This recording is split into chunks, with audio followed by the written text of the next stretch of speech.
हमारी इस कहानी की शुरुआत में हम हमारे मेन कैरेक्टर को देखते हैं जो दो इंसेक्ट किलर स्प्रे का यूज करके एक स्लाइम को मार देता है और उस स्लाइम से उसे एक स्टोन भी मिलता है। मैं अब तक फर्स्ट फ्लोर के 999 स्लाइम्स को मार चुका हूँ और मैं एक नौसिखिया हंटर हूँ, लेकिन चलो एक और स्लाइम को मारकर मेरा ये टारगेट 1000 हो जाएगा और इसके बाद वो अगले स्लाइम को मारने के लिए जाने लगता है। और जिस जगह पर इस वक्त ये है, यहाँ पर काफी सारे कैमरास लगे हुए हैं। अब ऐसा क्यों, ये कुछ देर बाद पता चलेगा। और तभी हमारे मेन कैरेक्टर को एक स्लाइम नजर आता है और उसे उसकी आंखों से सब कुछ दिखाई दे जाता है, जैसे इस स्लाइम की पावर, उसकी एचपी बिल्कुल किसी गेम की तरह। और इसके बाद वो धीरे धीरे उस स्लाइम के पास जाकर उस पर अपने इंसेक्ट किलर स्प्रे से हमला करता है, लेकिन तभी वो गोल्ड स्लाइम वहां से भागने की कोशिश करता है। सो तभी हमारा एमसी एक स्प्रे गन निकालकर उस गोल्ड स्लाइम पर शूट करता है, जिसके बाद वो गोल्ड स्लाइम मारा जाता है। तुम भले से ही एक रेयर गोल्ड स्लाइम थे, लेकिन तुम भी मेरी स्ट्रॉन्ग जेट स्प्रे गन से बच नहीं सके। लेकिन इसके बाद वो देखता है कि एक रेयर गोल्ड स्लाइम को मारने के बाद भी उसका लेवल अप नहीं हुआ। अब इसके बाद वो उस स्लाइम से मिला अपना जेम स्टोन उठाने के लिए जाता है, लेकिन उस जेम स्टोन की जगह एक कार्ड मिलता है। वो उस कार्ड को देखता है जिस पर एक परी थी और ये है एक सर्वेंट कार्ड। और इसके बाद हमें हमारे एमसी का नाम पता चलता है, काइतो ताकागी। इसके बाद काइतो इस कार्ड के स्टेटस को चेक करता है, जिससे उसे पता चलता है कि ये एक वेलकरी है और इसका नाम सिल्फी है। और अब उस कार्ड को पाकर काइतो बहुत ज्यादा खुश हो जाता है, लेकिन तभी वो चेक करता है कि किसी ने उसे देखा तो नहीं और कहीं यहाँ पर कोई कैमरा तो नहीं है, क्योंकि अगर किसी ने मेरे पास ये कार्ड देख लिया तब वो इसे मुझसे ले लेगा, क्योंकि सर्वेंट कार्ड बहुत ज्यादा स्पेशल होते हैं। इसके बाद काइतो अपने फोन में चेक करता है कि सिल्फी आखिर किस तरह की सर्वेंट है, लेकिन उसे कोई जानकारी नहीं मिलती। अरे ये तो एक वेलकरी है ना? पुरानी कथाओं के अनुसार वेलकरी एक डेमी गॉड होती है, कहीं ये कोई रेयर कार्ड तो नहीं है। अब इसके बाद काइतो इस डंजियन फ्लोर से जाने लगता है ताकि इस कार्ड के बारे में और इन्फॉर्मेशन इकट्ठा कर सके, लेकिन तभी वहाँ से कुछ और हंटर्स गुजरते हैं, जिन्हें देख काइतो सोचता है काश मेरे पास भी एक अच्छा आर्मर होता। एक मिनट, मैं इस कार्ड को बेच सकता हूँ। लेकिन काइतो को उन जेम स्टोन्स के बदले में सिर्फ 1500 रुपए मिलते हैं। हम ये पैसे आपके अकाउंट में ट्रांसफर कर देंगे। और इन्हें बेचकर काइतो वहाँ से जाने लगता है। लेकिन इसके बाद काइतो उस लड़की से पूछता है, अगर मुझे एक रेयर सर्वेंट कार्ड मिलता है, एक एंजल टाइप कार्ड, तब वो कितने तक का बिक सकता है? जहाँ तक मुझे पता है एक god type rare card 1 billion तक बिक सकता है। अब ये बात सुनकर काइतो उस कार्ड को अपने लॉकर में रखकर इस हाई टेक डंजन से जाते हुए बस 1 बिलियन पैसों के बारे में सोचे जा रहा था। और दोस्तों, डंजन से जाते हुए लोगों की चेकिंग भी की जाती है, ये देखने के लिए कि कहीं कोई कुछ लेकर तो नहीं भाग रहा। इसके बाद काइतो उस डंजन से बाहर आ जाता है और इसके बाद हमें वो टेक्निकल डंजन दिखाया जाता है, जो कि बहुत ज्यादा बड़ा होता है। और इस दुनिया के हंटर्स को डंजन एक्सप्लोरर्स कहा जाता है और ज्यादातर बच्चे डंजन एक्सप्लोरर्स ही बनना चाहते हैं। दूसरी ओर काइतो, जो कि सिर्फ पैसों के बारे में ही सोचे जा रहा था, लेकिन तभी वहाँ उसके दोस्त आते हैं, शिंजी, हयातो। इन दोनों के पास भी डंजन पास होता है, जिसे दिखाकर आप डंजन के अंदर जा सकते हैं। लेकिन ये दोनों अपने डंजन पास का इस्तेमाल फालतू के कामों में करते हैं। अब इसके बाद ट्रेन से घर जाते हुए ये तीनों आपस में बातें कर रहे थे और इनकी बातों से हमें पता चलता है कि जैसे ही इन तीनों को इनका डंजन पास मिला था, ये तीनों सीधा सेकंड फ्लोर पर चले गए थे और यहाँ ये तीनों एक साथ मिलकर एक गॉब्लिन पर हमला करते हैं, लेकिन उस गॉब्लिन से पिटकर ही वापस आ जाते हैं। जिसके बाद इन दोनों ने तो डंजन में जाना ही बंद कर दिया। हे काइतो, तुम 2 सालों से सिर्फ स्लाइम्स को मार रहे हो, आखिर तुम स्लाइम्स को हराने की इतनी कोशिश क्यों करते हो? काइतो कहता है, यार काफी सारी बातें हैं, किसी दिन फुर्सत में बताऊंगा। अब इसके बाद अपने घर की ओर जाते हुए काइतो एक घर की ओर देखता है और इसके बाद आगे बढ़ने लगता है। उस घर में हमें एक लड़की देखने को मिलती है। इसके बाद काइतो अपने घर आ जाता है। वो अपनी फैमिली के साथ बैठकर खाना खाता है और यहाँ हमें पता चलता है कि डंजन की खोज इस दुनिया में 13 साल पहले हुई थी। और हमें ये भी पता चलता है कि काइतो डंजन में जाने के साथ साथ स्कूल की पढ़ाई भी करता है। इसके बाद नहाते हुए काइतो सोचता है, अगर मैंने एक सर्वेंट को सम्मन कर लिया तो इससे मैं ज्यादा ताकतवर हो जाऊंगा, लेकिन 1 बिलियन पैसों के साथ मैं अपने लिए जो चाहे वो खरीद सकता हूँ, आर्मर, वेपन्स और कई सारे गेम भी। अब इसके बाद अगले सीन में हम देखते हैं कि काइतो स्कूल जा रहा होता है और बेचारा सही से सो नहीं सका, क्योंकि कल पूरी रात वो यही सोचता रहा कि उसे क्या करना चाहिए, उस कार्ड को बेच देना चाहिए या खुद सर्वेंट को सम्मन कर लेना चाहिए। लेकिन तभी वो एक लड़की को देखता है और ये वही थी जिसको हमने कल रात देखा था। इस लड़की का नाम हारुका कासुरागी है। काइतो कहता है गुड मॉर्निंग, वो भी उससे गुड मॉर्निंग कहती है और इसके बाद ये दोनों साथ में स्कूल जाने लगते हैं। और यहाँ हारुका कहती है, कल रात मैंने तुम्हें घर जाते हुए देखा, तुम कहाँ पर गए थे? काइतो कहता है कि मैं एक पार्टी में गया था शिंजी और हयातो के साथ। लेकिन तभी वहाँ काइतो के दोस्त आ जाते हैं। उन्हें देख काइतो उनके पास जाकर उनसे कहता है, प्लीज यार तुम दोनों हारुका को ये मत बताना कि मैं कल फिर से डंजन में गया था। लेकिन तभी हारुका पूछती है कि तुम तीनों ने पार्टी में क्या किया? और ये तीनों हारुका को अलग अलग जवाब देते हैं। और ये जवाब सुन हारुका अपना मुंह फुलाकर कहती है, तुम कल फिर से डंजन में गए थे, है ना? काइतो कहता है, अरे नहीं, ऐसा नहीं है। और हारुका उसकी ये बात मान लेती है। इसके बाद हमें स्कूल का सीन दिखाया जाता है और यहाँ काइतो अपने दोस्तों से पूछता है कि अगर उन्हें कोई सर्वेंट कार्ड मिलता तो वो उसका क्या करते। ये दोनों ही कहते हैं, हम तो उसे बेच देते, क्योंकि सर्वेंट्स को सिर्फ डंजन में ही सम्मन किया जा सकता है, डंजन के बाहर वो हमारी क्या ही मदद करते।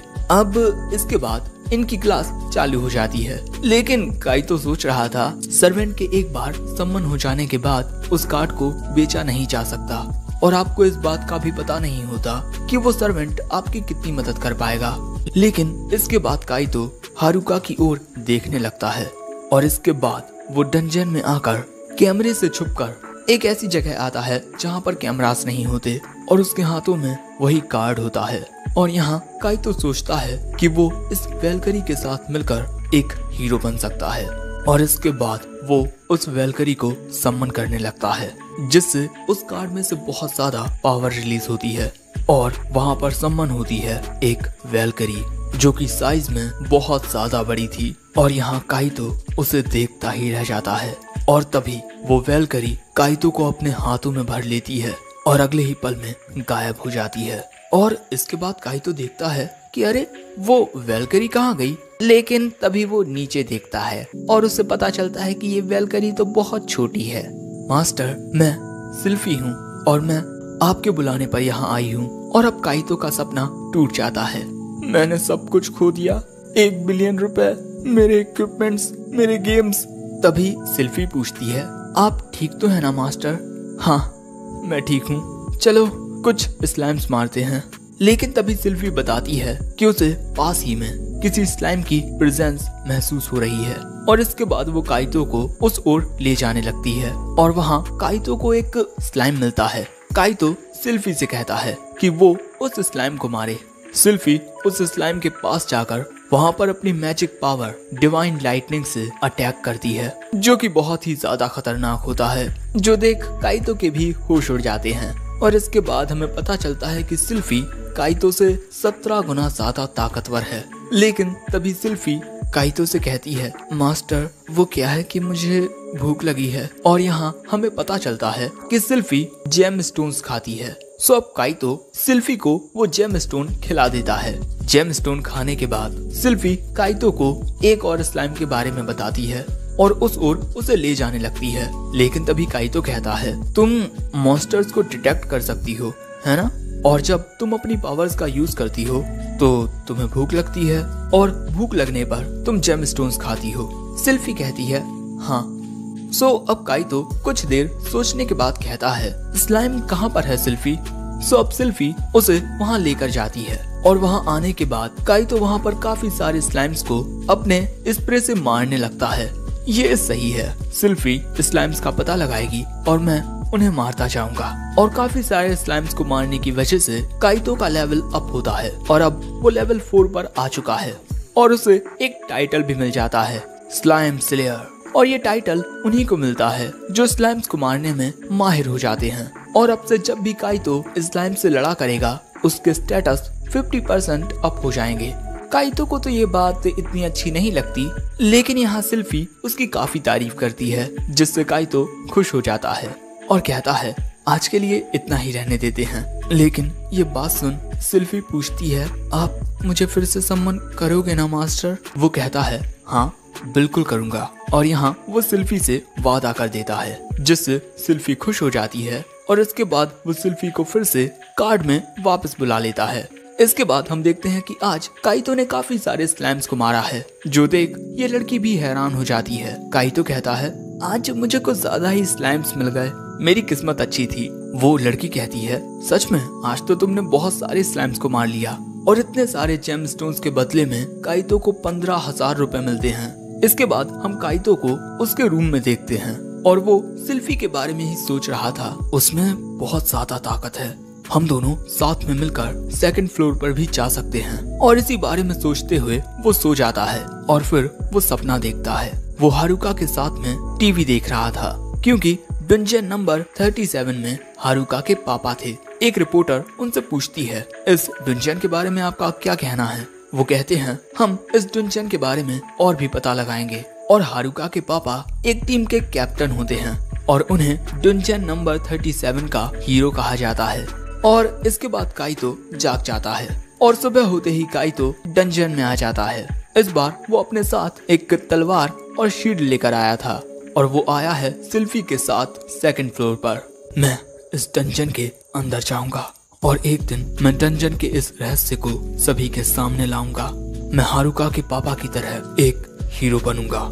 और इसके बाद काइतो सिल्फी के साथ सेकंड फ्लोर पर आगे बढ़ने लगता है।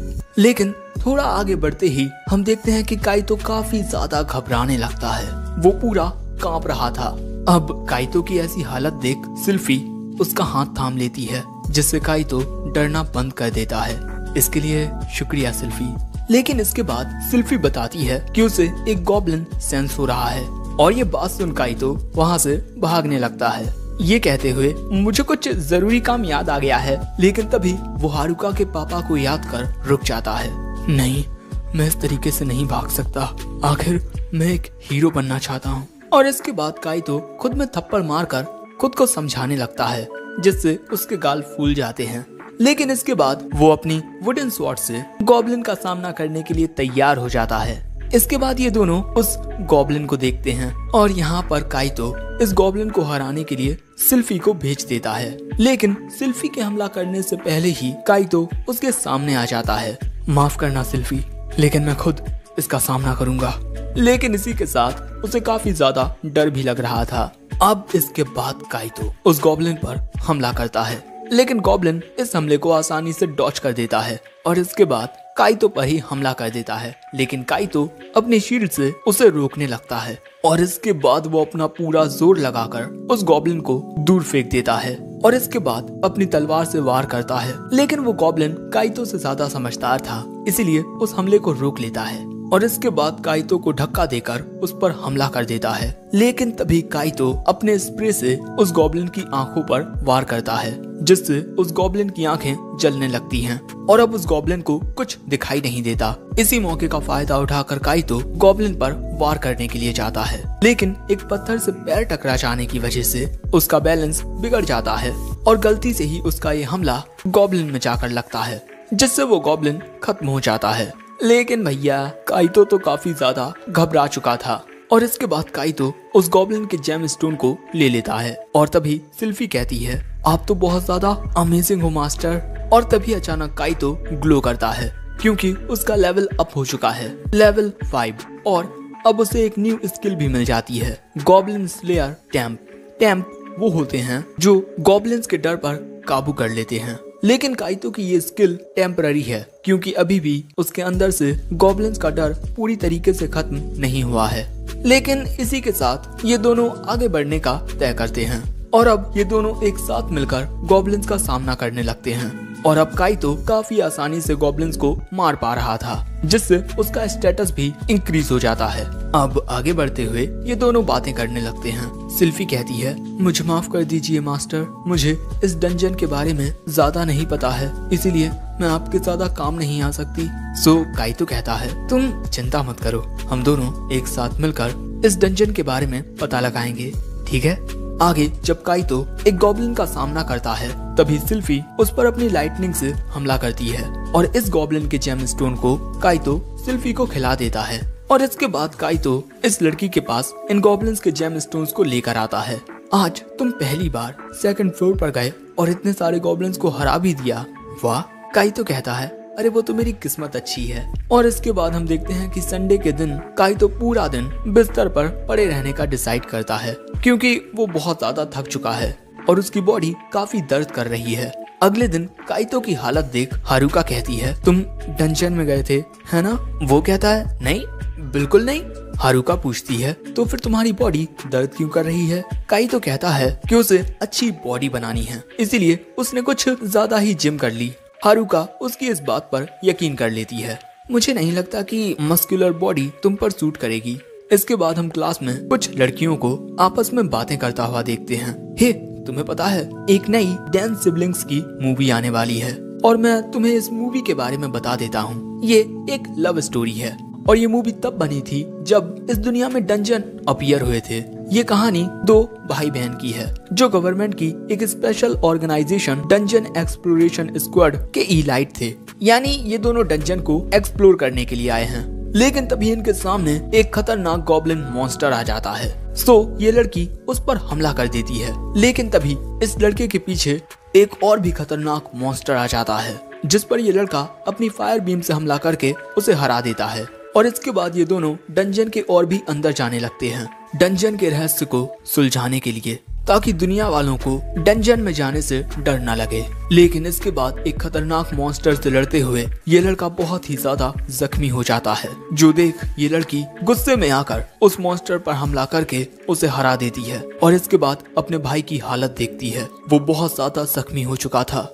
मेरी बहन, तुम बिल्कुल ठीक हो, ये देख मैं बहुत खुश हूँ। लेकिन इसके बाद वो शायद से दम तोड़ देता है। सो अब उसकी बहन एक पोशन निकालती है और उसे अपने भाई को पिलाने की कोशिश करती है, लेकिन उसका भाई तो हिल ही नहीं रहा था। जिसके बाद वो उस पोशन को अपने मुंह में लेकर उसे अपने भाई को पिलाने लगती है। और यही थी इस मूवी की कहानी। और ये लड़कियां इसी के सीक्वल के बारे में बात कर रही हैं। वहीं काइतो अपने दोस्तों को बताता है कि अब वो गॉब्लिन्स का शिकार करने लगा है। जो बात सुन उसके दोस्त कहते हैं कि तू तो बड़ा इम्प्रेसिव है यार, इतनी जल्दी गॉब्लिन्स पर आ गया। काइतो कहता है कि हाँ, अब मैं पहले से ज्यादा कॉन्फिडेंट हो चुका हूँ। अब इसके बाद हमें फिर से डंजन का सीन दिखाया जाता है और इस बार काइतो और सिल्फी एक अलग रास्ते पर जाते हैं। दोनों साथ में कुछ गॉब्लिन्स को हराते हैं और इसके अगले दिन काइतो एक रॉड लेकर आता है, जिससे वो आसानी से गॉब्लिन को हरा देता है। लेकिन डंजन में इतनी ज्यादा मेहनत करने की वजह से वो अपनी क्लास के दौरान सोता रहता है और यही सिलसिला चलता रहता है। और अब काइतो लेवल 10 पर आ जाता है और उसे गॉब्लिन स्लेयर का टाइटल भी मिल जाता है। और इसी के साथ काइतो को गॉड्स ब्लेसिंग भी मिलती है और गॉड्स ब्लेसिंग से काइतो के स्टेटस काफी ज्यादा बूस्ट हो जाते हैं। काइतो को लगता है कि उसे एक ओपी स्किल मिल गई है और इसके बाद वो सिल्फी के सामने झुक जाता है, क्योंकि उसे ये स्किल सिल्फी की वजह से ही मिली है। ये स्किल सिर्फ उन्हीं को मिलती है जिन पर भगवान अपनी कृपा बरसाते हैं। और इसके बाद काइतो सिल्फी का हाथ पकड़ के कहता है, सच में तुम्हारे साथ काम करके मैं बहुत खुश हूँ। सिल्फी कहती है, अगर आप खुश हो तो मैं भी खुश हूँ मास्टर। अब इस प्यारी वार्तालाप के बाद इनका सामना एक स्केलेटन से होता है, लेकिन ये ग्लो कर रहा है और ग्लो करने का मतलब है कि ये एक रेयर मॉन्स्टर है। अब इसके बाद सिल्फी अपनी प्रोटेक्शन शील्ड लगा लेती है, जिससे ये स्केलेटन उन पर हमला नहीं कर पाता। और तभी काइतो इस पर अपनी रॉड से हमला करता है, लेकिन इससे उस स्केलेटन को कुछ नहीं होता। इसीलिए सिल्फी उस स्केलेटन पर अपनी डिवाइन लाइटनिंग से हमला करती है और इस हमले से वो स्केलेटन खत्म हो जाता है। और इससे काइतो को एक रेड कलर का जेम स्टोन मिलता है। लेकिन यहाँ सिल्फी को भूख लगाती है। काइतो भी सोचता है कि इसने अपनी काफी ताकत का इस्तेमाल किया है, इसीलिए वो इस जेम स्टोन को सिल्फी को खिला देता है, जिससे सिल्फी बहुत ही ज्यादा खुश हो जाती है। वहीं काइतो सोचता है कि आखिर इसकी कीमत क्या रही होगी और उसे इस लड़की से पता चलता है कि उस रेड जेम स्टोन की कीमत 2 मिलियन थी। और ये बात सुन काइतो के तोते उड़ जाते हैं। बेचारा काइतो, इसके साथ हमेशा ऐसा ही क्यों होता है। अब इसके बाद रात में भी वो इस बात का शोक मनाता है, लेकिन इसके बाद वो कहता है सिल्फी ने मॉन्स्टर्स को हराने में मेरी बहुत मदद की है, तो उसका वो हक बनता था और मेरा भी लेवल काफी अप हो चुका है। शायद से मुझे 3rd फ्लोर पर जाने के बारे में सोचना चाहिए, लेकिन वहाँ और भी ज्यादा खतरनाक मॉन्स्टर्स होंगे। क्या करूँ मैं, जाऊँ या नहीं। इसीलिए काइतो अगले दिन सिल्फी से कहता है कि आज वो अकेला जाएगा मॉन्स्टर्स का सामना करने के लिए। ये बात सुन सिल्फी कहती है, क्या मुझसे कोई गलती हो गई मास्टर, या फिर अब आपको मेरी जरूरत नहीं रही। काइतो कहता है कि नहीं, ऐसी बात नहीं है, मैं 3rd फ्लोर पर जाने के बारे में सोच रहा हूँ, लेकिन मैं इतना ज्यादा ताकतवर नहीं हूँ और अगर तुम मेरे साथ रहोगी तो मैं तुम पर ही हमेशा डिपेंड रहूंगा, जिससे मैं ग्रो नहीं कर पाऊंगा। और इसके अलावा मैं तुम्हारा बहुत शुक्रगुजार हूँ और तुम मेरे लिए कोई गुलाम नहीं बल्कि मेरी प्यारी छोटी बहन की तरह हो। तो क्या मैं तुम्हें अपनी बहन बना सकता हूँ? सिल्फी कहती है कि हाँ बिल्कुल, ये तो मेरी खुशकिस्मती है। सच में मास्टर, आप मेरी कितनी ज्यादा परवाह करते हो। और इसके बाद काइतो सिल्फी को सिल कहकर बुलाने लगता है और इससे सिल्फी भी काफी खुश होती है। लेकिन तभी सिल्फी बताती है कि उनकी ओर एक मॉन्स्टर आ रहा है। ये एक गॉब्लिन होता है, इसीलिए काइतो अकेला उसे हराने के लिए जाता है। लेकिन इस बार बेचारा मार खा के आता है और अपनी रिकवरी के लिए एक हीलिंग पोशन खरीदता है, जिसमें उसके काफी सारे पैसे खर्च हो जाते हैं। घर आकर वो सोचता है कि मुझे अपने लिए कुछ और इक्विपमेंट्स भी खरीदने होंगे और सिल के खाने के लिए जेम स्टोन्स का एक स्टॉक भी रखना होगा। और इसीलिए अब वो फिर से 1st फ्लोर पर आ जाता है स्लाइम्स को मारने के लिए। और जब उसके दोस्तों को ये बात पता चलती है तब वो कहते हैं, तुम फिर से स्लाइम्स को मारने लगे, आखिर ऐसा क्यों? इससे पहले कि काइतो उनसे कुछ कहता, हारुका ये स्लाइम वर्ड सुन लेती है और इसीलिए काइतो यहाँ पर कुछ बहाना बना देता है कि स्लाइस चीज कितना अच्छा होता है ना। हारुका को उसकी बात पर यकीन हो जाता है और वो वहाँ से चली जाती है। इसके बाद डंजन में हम देखते हैं कि काइतो काफी सारे जेम स्टोन्स को इकट्ठा कर चुका है और इसीलिए अब वो जाने का फैसला करता है। लेकिन तभी सिल्फी को कुछ अजीब सेंस होता है और ये एक सिल्वर स्लाइम होता है। काइतो इस पर अपने जेट स्प्रे से हमला करता है, लेकिन वो स्लाइम इससे बच जाता है। लेकिन तभी सिल्फी उस पर अपनी लाइटनिंग से हमला करती है, जिससे वो स्लाइम मारा जाता है और उससे काइतो को एक और रेयर कार्ड मिलता है और ये है एक विस्काउंट क्लास डेविल। क्या मुझे एक डेविल को सम्मन करना चाहिए? कहीं इससे कोई दिक्कत ना हो जाए। और एक गॉड और एक डेविल, आखिर क्या होगा? लेकिन काइतो उसे सम्मन करने का डिसाइड कर लेता है और इसके बाद वो सम्मनिंग रिचुअल परफॉर्म करने लगता है और फिर वहाँ पर बहुत ही खतरनाक आग का बवंडर आ जाता है और उसमें से एक डेविल निकलती है, बहुत ही ज्यादा विशाल। और इसके बाद वो काइतो में समा जाती है। लेकिन इसके बाद काइतो देखता है कि वहाँ पर तो कुछ नहीं है और वो समझ जाता है कि हाँ भाई, फिर से ये कोई छोटी बच्ची है। और अब वो डेविल काइतो को देखती है और उसे देख काइतो के होश ही उड़ जाते हैं, क्योंकि उसे लग रहा था कि ये डेविल बहुत ही ज्यादा खूबसूरत होगी। लेकिन तभी वो डेविल कहती है, तो तुम हो मेरे मास्टर, लेकिन तुम्हें देखकर लगता है कि तुम बहुत ही ज्यादा बेवकूफ हो। लेकिन तभी काइतो के पीछे छुपी हुई सिल उस डेविल से कहती है, तुम्हें हमारे मास्टर से ऐसे बात नहीं करनी चाहिए। जिस पर वो डेविल कहती है, हम डेविल्स ऐसे ही बात करते हैं, वैसे तुम कौन हो? सिल बताती है, मेरा नाम सिल्फी है और मैं भी तुम्हारी तरह मास्टर की सर्वेंट हूँ। ल्यूसेरिया कहती है, अच्छा ऐसी बात है, वैसे मास्टर मुझे भूख लगी है। जिस पर काइतो कहता है कि तुमने तो कोई काम किया ही नहीं। और तभी सिल्फी इन्हें एक स्लाइम के बारे में बताती है। अब ल्यूसेरिया अपने वेपन को सम्मन करके उस स्लाइम पर एक बहुत ही खतरनाक फायर अटैक करती है, जिससे वो स्लाइम मारा जाता है। और इसके बाद काइतो उस स्लाइम के कोर स्टोन को ल्यूसेरिया को खाने को दे देता है। लेकिन एक जेम स्टोन खाने के बाद ल्यूसेरिया एक और मांगती है, लेकिन काइतो उसे और जेम स्टोन नहीं देता, जिस वजह से वो काइतो को मक्खी चूस कहने लगती है। लेकिन तभी काइतो ल्यूसेरिया को उसकी कोरोसिव ब्रीथ से अटैक करने को कहता है, प्लीज मैं तुम्हें एक मैजिक स्टोन दूंगा। और अब इसके बाद ल्यूसेरिया अपनी कोरोसिव ब्रीथ का इस्तेमाल एक गॉब्लिन पर करती है, जिससे वो गॉब्लिन वहीं तड़प तड़प कर राख हो जाता है। और ये देख काइतो और सिल्फी बहुत घबरा जाते हैं। इसके बाद उस गॉब्लिन से जो मैजिक स्टोन मिलता है काइतो उसे ल्यूसेरिया को खिला देता है और इसका स्वाद ल्यूसेरिया को और भी अच्छा लगता है। इसीलिए अब वो काइतो से और भी अंदर के फ्लोर्स में जाने को कहती है, क्योंकि जितने ज्यादा स्ट्रॉन्ग मॉन्स्टर्स होंगे उनके मैजिक स्टोन उतने ही ज्यादा स्वादिष्ट होंगे। लेकिन काइतो ल्यूसेरिया को बताता है कि 3rd फ्लोर से मॉन्स्टर्स ग्रुप में आना शुरू हो जाते हैं, इसीलिए वहां जाने से पहले हमें अपनी ताकत बढ़ानी होगी। और यहाँ काइतो ल्यूसेरिया से ये भी पूछता है कि क्या उसे इस डंजन के बारे में कुछ पता है, लेकिन उसे कुछ पता नहीं होता। लेकिन तभी फिर से ल्यूसेरिया अंदर के फ्लोर में जाने को कहती है। सो काइतो कहता है हम सभी कल जाएंगे, आज तुम बहुत ज्यादा थक गई होंगी। और तभी सिल्फी भी कहती है हमारे मास्टर को तुम्हारी चिंता है, इसीलिए वो तुमसे ऐसा कह रहे हैं। और इसीलिए ल्यूसेरिया अब उनकी बात मान लेती है। अब अगले दिन हम देखते हैं कि ये तीनों 3rd फ्लोर में आ चुके हैं और काइतो यहाँ एक नया हथियार लेकर आया है जो कि काफी महंगा है। लेकिन तभी इनका सामना 3rd फ्लोर के 2 मॉन्स्टर्स हेल हॉर्न से होता है। सो काइतो उनमें से एक पर हमला करता है, लेकिन उसका हमला चूक जाता है और इसके बाद वो दोनों हेल हॉर्न्स काइतो पर हमला करने के लिए आने लगते हैं। लेकिन सिल्फी अपने बैरियर से काइतो को प्रोटेक्ट कर लेती है और इसके बाद ल्यूसेरिया अपनी हेल फायर से इन दोनों मॉन्स्टर्स पर हमला करके इन्हें खत्म कर देती है। और इसके बाद ल्यूसेरिया एक जेमस्टोन खाने के बाद काइतो से दूसरा मांगती है। काइतो कहता है जब हम कुछ और मॉन्स्टर्स को खत्म कर देंगे उसके बाद मैं तुम्हें और जेमस्टोन दूंगा, लेकिन अभी नहीं। ये बात सुन ल्यूसेरिया कहती है अगर तुम्हारी ये बात झूठ निकली तो तुम्हारे साथ बहुत बुरा होगा।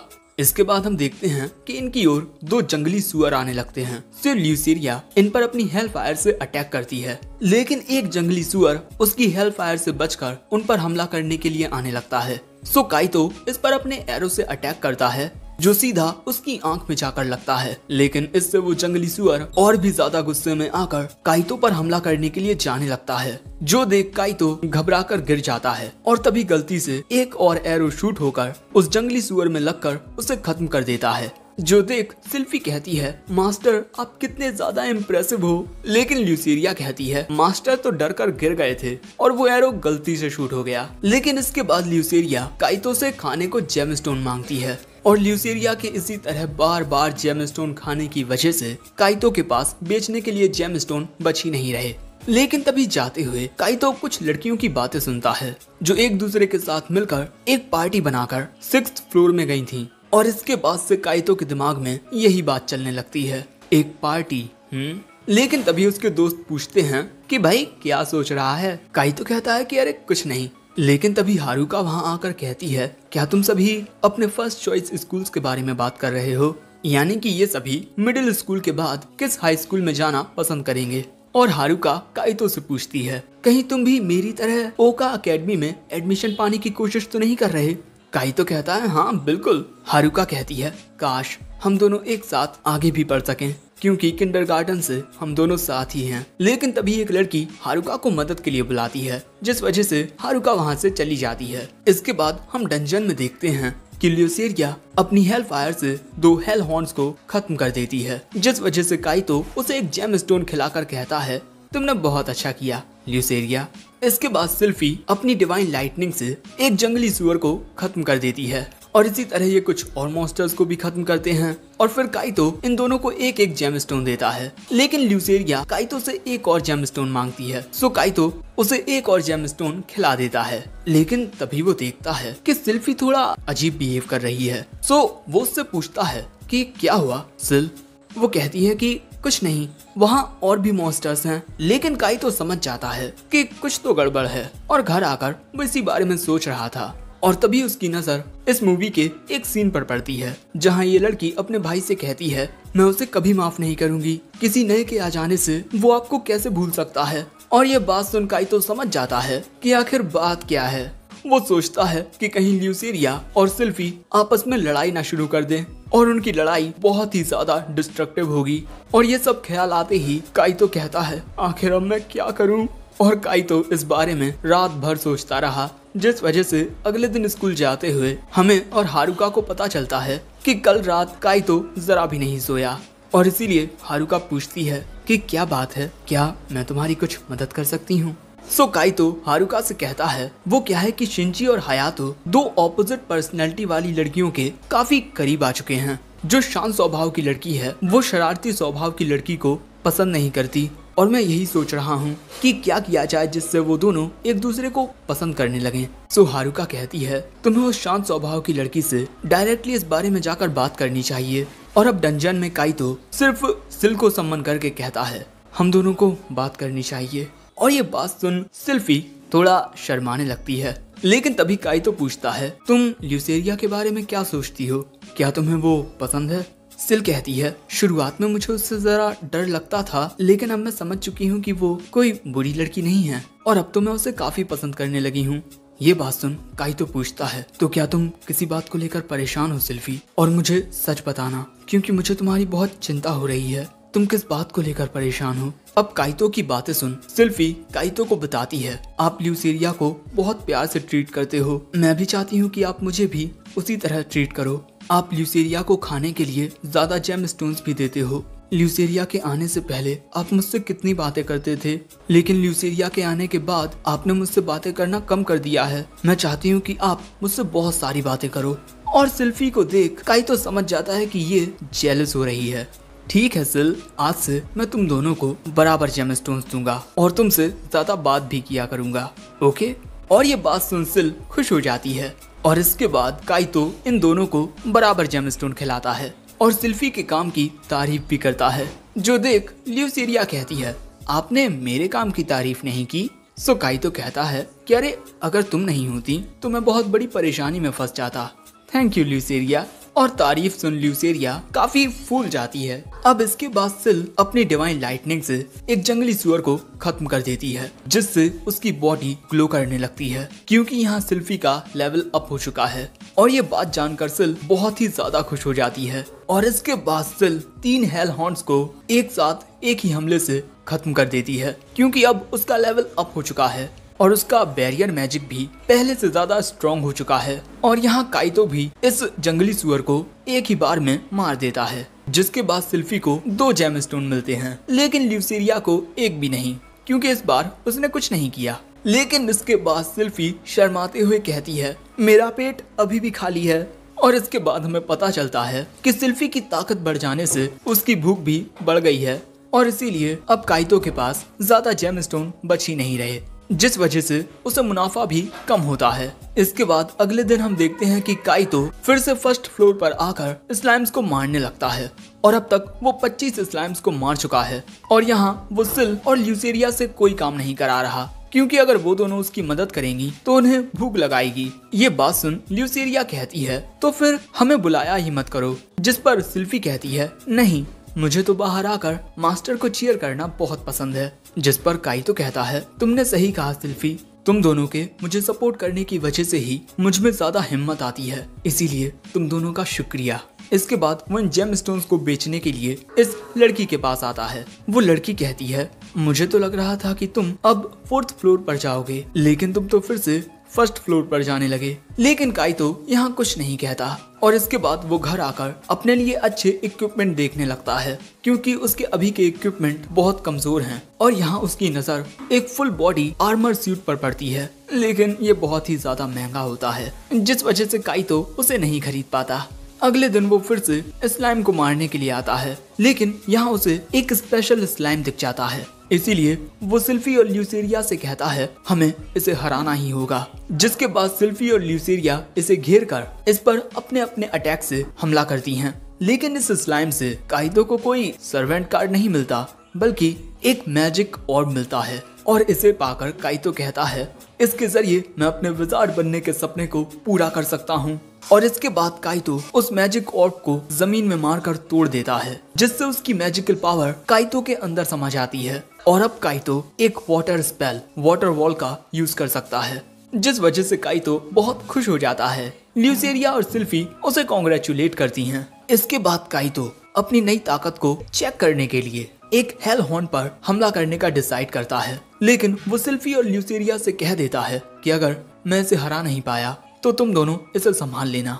इसके बाद काइतो सिल्फी के बैरियर के अंदर से उस हेल हॉर्न पर वाटर वॉल का अटैक करता है लेकिन इस अटैक से उसे खरोच तक नहीं आती और इसके बाद वो हेलहॉन्ड काइतो पर हमला कर देता है, जो देख काइतो घबराकर नीचे गिर जाता है और तभी ल्यूसेरिया अपनी हेल फायर से उस हेलहॉन्ड को खत्म कर देती है। बेचारा काइतो, उसका स्पेल किसी काम का नहीं है। सो सिल्फी उससे कहती है, मास्टर आप चिंता मत कीजिए, आपका स्पेल धीरे धीरे स्ट्रॉन्ग हो जाएगा। और ल्यूसेरिया भी उसे इंकरेज करती है। इसके बाद हम काइतो को एक पार्क में देखते हैं, बिल्कुल अकेला। लेकिन तभी अचानक उसके पास हारुका आ जाती है। तुम इस वक्त यहाँ क्या कर रहे हो? काइतो कहता है, मैंने अपने दोस्तों के साथ प्रिंसेस डंजन मूवी देखी, लेकिन जितना मैंने सोचा था वो उतनी अच्छी नहीं थी। लेकिन हारुका कहती है, उसे तो बहुत हाई रिव्यू मिल रहे हैं। अब इसके बाद काइतो और हारुका एक साथ घर की ओर जाने लगते हैं। हमें पता चलता है कि हारुका इस वक्त अपनी ट्यूशन क्लास से आ रही है। काइतो हारुका से कल के लिए शुक्रिया कहता है। मैंने कल उससे डायरेक्टली जाकर बात की और अब प्रॉब्लम सॉल्व हो चुकी है। ये बात सुन हारुका कहती है, तो तुम कल अपने बारे में पूछ रहे थे? वो कहता है, नहीं, मैंने सिंजी और हयातो के बारे में पूछा था। ये बात सुन हारुका काइतो को गुड नाइट कहकर अपने घर चली जाती है। और घर के अंदर हम देखते हैं कि हारुका काइतो के ऊपर जरा गुस्सा होती है और काइतो भी इसी बारे में सोच रहा था कि अचानक उसे क्या हो गया। कहीं ऐसा तो नहीं है कि वो भी सिल्फी की तरह जेलस है? नहीं, ऐसा नहीं हो सकता। वैसे अब मैं अपने उस कमजोर से स्पेल के साथ आखिर करने क्या वाला हूँ। हम काइतो को देखते हैं जो अपनी वाटर बॉल का यूज करके एक हमला करता है, लेकिन ये हमला बहुत ही स्लो होता है। लेकिन अगली बार कोशिश करने पर काइतो एक फास्ट वाटर बॉल का अटैक कर लेता है, लेकिन ज्यादा मैजिक पावर यूज करने की वजह से काइतो बहुत थक जाता है। और अगले सीन में हम थके हुए काइतो को उसके रूम में देखते हैं। लेकिन यहाँ काइतो हारुका के पिता कैप्टन कात्सुरागी को याद करता है, क्योंकि उसका सपना उन्हीं की तरह एक हीरो बनने का है। और इसके बाद अगला दिन आता है और काइतो तय करता है कि चाहे कुछ हो जाए वो हार नहीं मानेगा। और इसके बाद हम काइतो को फिर से डंजन में देखते हैं, जो अपने वाटर बॉल अटैक की प्रैक्टिस कर रहा था। लेकिन कुछ हमले करने के बाद वो थक जाता है, लेकिन क्योंकि उसने तय किया है कि वो हार नहीं मानेगा, इसके बाद वो वाटर बॉल का शेप बदलकर उसे एक क्यूब का आकार देने की कोशिश करने लगता है और वो ऐसा करने में कामयाब भी हो जाता है, जो देख सिल्फी तो बहुत ज्यादा खुश होती है। इसके बाद काइतो उसे कुछ और आकार देने की भी कोशिश करता है, लेकिन वो ऐसा कर नहीं पाता और थक कर वहीं गिर जाता है। और यहाँ ल्यूसेरिया कहती है, ये तो होना ही था। अगले सीन में हम देखते हैं कि काइतो डंजन से जाने लगता है, लेकिन तभी काइतो गिरने ही वाला था कि एक लड़की उसे संभाल लेती है और ये इन 3 लड़कियों का ग्रुप होता है। ये बीच वाली लड़की पूछती है, तुम ठीक तो हो ना? वो कहता है कि हाँ, मैं बिल्कुल ठीक हूँ। और ये कहने के बाद काइतो आगे बढ़ने लगता है, लेकिन ये लड़की उसे ही देखे जा रही थी। और मैं तुम्हें बता दूं, इस लड़की का नाम एरी है, बीच वाली का मीकू और इसका हिकारन। और काइतो को देख ये 3 लड़कियां समझ जाती हैं कि इसने डंजन में कुछ ज्यादा ही मेहनत की है, जिस वजह से ये बहुत ज्यादा थक चुका है। लेकिन इसी वजह से ये तीनों भी तय करती हैं कि हम भी अपनी लिमिट्स को पुश करेंगे। लेकिन इसके बाद स्कूल में क्लास के दौरान हम देखते हैं कि काइतो सो रहा है, इसीलिए उसकी टीचर उसे जगाती हैं और अचानक ही काइतो कुछ अजीब ढंग से जागता है, जिस वजह से पूरी क्लास उस पर हंसने लगती है। लंच के दौरान काइतो के पास उसके दोस्त आते हैं। काइतो उन्हें बताता है कि वो डंजन में बहुत ज्यादा मेहनत करने की वजह से काफी ज्यादा थका रहता है। लेकिन तभी वहाँ हारुका आ जाती है और वो काइतो से कहती है, क्या तुम डंजन में जाने के लिए ट्रेनिंग कर रहे हो? काइतो कहता है कि अरे नहीं, मैं तो डांसिंग की ट्रेनिंग करता हूँ। हारुका उसकी बात मान लेती है और कहती है, ट्रेनिंग करना तो ठीक है, लेकिन खुद को इतना ज्यादा पुश मत करो। और ये कहने के बाद हारुका वहाँ से चली जाती है। अगले सीन में हम काइतो को डंजन में देखते हैं, जो अपनी वाटर बॉल का यूज करके एक गॉब्लिन पर हमला करता है। वो वाटर बॉल उस गॉब्लिन के मुंह पर फंस जाती है, जिससे वो सांस नहीं ले पाता और वहीं मर जाता है। जो देख सिल्फी कहती है, आप कितनी समझदारी से इस स्किल का यूज कर रहे हो।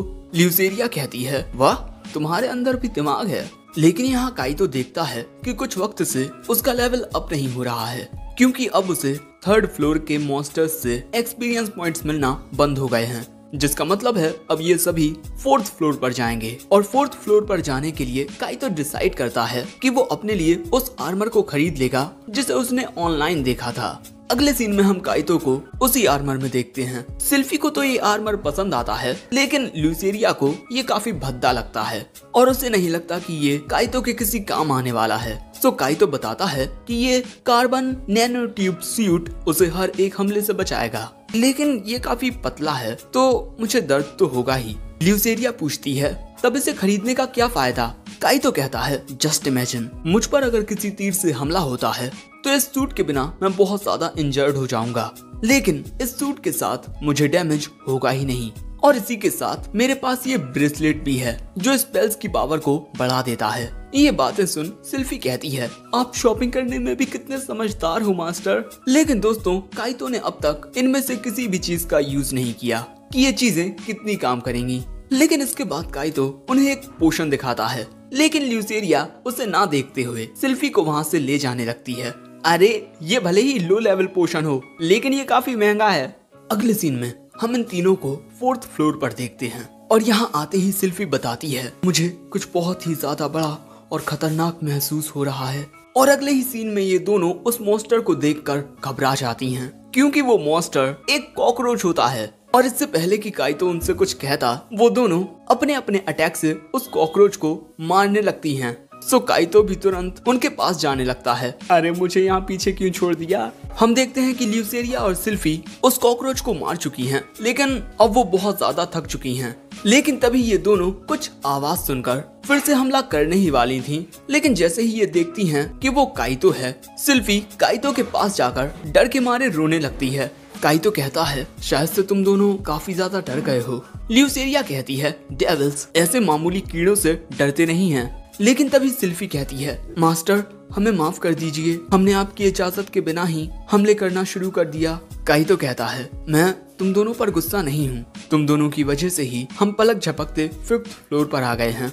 यानी कि दोस्तों सिल्फी और ल्यूसेरिया ने कॉकरोच के डर की वजह से 4th फ्लोर के सभी मॉन्स्टर्स को खत्म कर दिया है और उनके कोर्स यानी जेम स्टोन्स को काइतो कलेक्ट कर चुका है। लेकिन जब ल्यूसेरिया और सिल्फी इन जेम स्टोन्स को खाती हैं तो उन्हें इनका स्वाद बहुत ही बुरा लगता है। वैसे अब ये सभी 5th फ्लोर पर आ चुके हैं, इसीलिए काइतो सिल्फी से पूछता है कहीं हमारे आसपास कोई मॉन्स्टर तो नहीं। सो सिल्फी उसे बताती है कि हमारे पास ही में 2 मॉन्स्टर्स हैं और ये 2 मॉन्स्टर्स होते हैं मडमैन और सैंडमैन। और जब काइतो इन दोनों पर अपने एरोज से हमला करता है तो दोनों ही बार वो एरोज इनकी बॉडी के आर पार निकल जाते हैं, क्योंकि ये दोनों मॉन्स्टर्स मिट्टी और कीचड़ से बने हैं। और इसके बाद जैसे ही सैंडमैन काइतो पर हमला करता है, सिल उसे अपने बैरियर से प्रोटेक्ट कर लेती है। और इसके बाद ल्यूसेरिया उन दोनों पर अपनी हेल फायर से हमला करके एक बहुत बड़ा धमाका करती है और वो दोनों मारे जाते हैं। लेकिन यहाँ काइतो सोच रहा था इस फ्लोर के मॉन्स्टर्स पर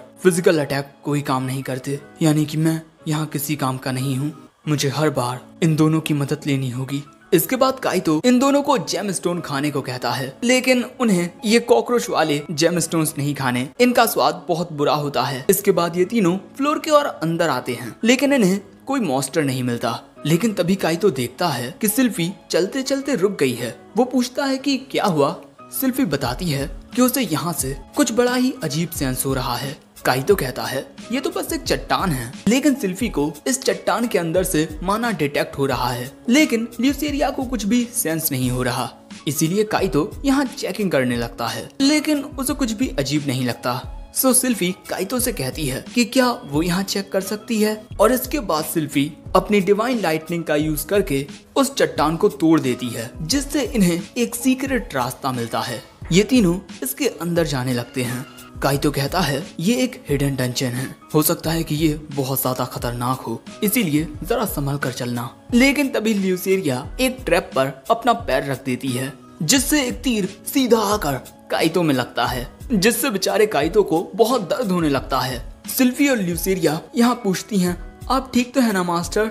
लेकिन काइतो को ज्यादा कुछ नहीं होता, जिसके बाद ये तीनों फिर से आगे बढ़ने लगते हैं। लेकिन तभी फिर से ल्यूसेरिया एक ट्रैप पर अपना पैर रख देती है, जिससे एक और तीर काइतो में लगने ही वाला था। लेकिन तभी काइतो उसे डॉच करने की कोशिश करता है, और इसी चक्कर में उसे बिजली का झटका लगता है और वो वहीं गिर जाता है। जो देख सिल्फी तो रोने लगती है, लेकिन तभी हम देखते हैं कि उस हमले से काइतो को कुछ नहीं होता। ल्यूसेरिया कहती है, तुम ऐसी हरकतें करके हमें परेशान क्यों करते हो? काइतो पूछता है, क्यों, तुम्हें मेरी चिंता हो रही थी? वो कहती है, नहीं, तुम्हारे बारे में कौन ही फिक्र करेगा। लेकिन सिल्फी कहती है कि इसे आपकी बहुत चिंता हो रही थी। इसके बाद ये तीनों एक बड़े से दरवाजे के पास पहुंचते हैं।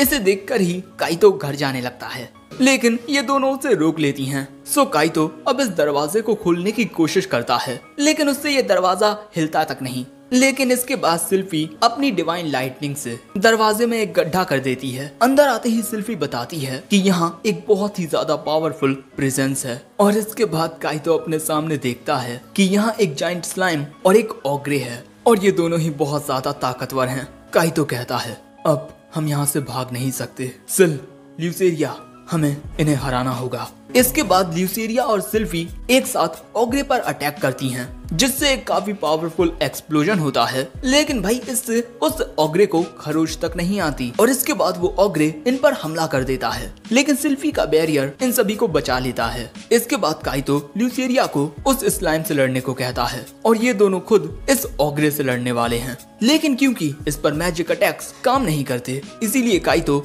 इस पर अपने एरोस से हमला करने लगता है, जिससे इसे काफी डैमेज भी होने लगता है। लेकिन 2-3 हमले करने के बाद काइतो के तीर खत्म हो जाते हैं और इसके बाद वो ओग्रे इनके बैरियर को तोड़ने की कोशिश करने लगता है। दूसरी ओर ल्यूसेरिया को उस स्लाइम को हराने में काफी दिक्कत हो रही थी, क्योंकि उस पर भी मैजिक अटैक्स काम नहीं कर रहे। अब ये सब देख काइतो उस ओग्रे पर वाटर बॉल का हमला करने की कोशिश करता है, लेकिन उसके ब्रेसलेट की वजह से वो वाटर बॉल आइस बॉल में कन्वर्ट हो जाती है और इसके बाद वो इन्हीं हमलों को ओग्रे पर करने लगता है, जिससे ओग्रे को डैमेज पहुंचता है। लेकिन अगर काइतो ऐसा ही करता रहा तो उसकी पूरी ताकत खत्म हो जाएगी, इसीलिए वो इस आइस को नुकीला बनाकर ओग्रे के सिर में मारता है, जिससे उसे काफी ज्यादा डैमेज पहुंचता है। और इसके बाद काइतो के दूसरे हमले से वो ओग्रे वहीं खत्म हो जाता है और अब बचा है वो स्लाइम, जिससे लड़ने में ल्यूसेरिया को काफी परेशानी आ रही थी। सो सिल्फी और काइतो उसकी मदद के लिए आ जाते हैं। काइतो कहता है, अब सब कुछ हम संभाल लेंगे। इसके बाद काइतो अपनी शील्ड से उस स्लाइम को रोकने की कोशिश करने लगता है, लेकिन काइतो की शील्ड यहाँ पिघलने लगती है। लेकिन इतनी ही देर में सिल्फी अपने डिवाइन स्पीयर को सम्मन करके एक हमला करती है, डिवाइन स्पीयर रेजुनेट, और अगले ही पल में बिजली की रफ्तार के साथ उस स्लाइम के बीच में से टुकड़े कर देती है, जिससे वो स्लाइम फट जाता है। लेकिन काइतो देखता है कि इस स्लाइम की एचपी जरा भी कम नहीं हुई, लेकिन उस स्लाइम के एसिड की वजह से काइतो थोड़ा इंजर्ड हो गया है। वो सोचता है कि शायद से हमें यहाँ से भाग जाना चाहिए, लेकिन तभी उसे कैप्टन कात्सुरागी का ख्याल आता है और अब काइतो कहता है, अगर मैं एक हीरो बनना चाहता हूँ तो मैं हार नहीं मान सकता।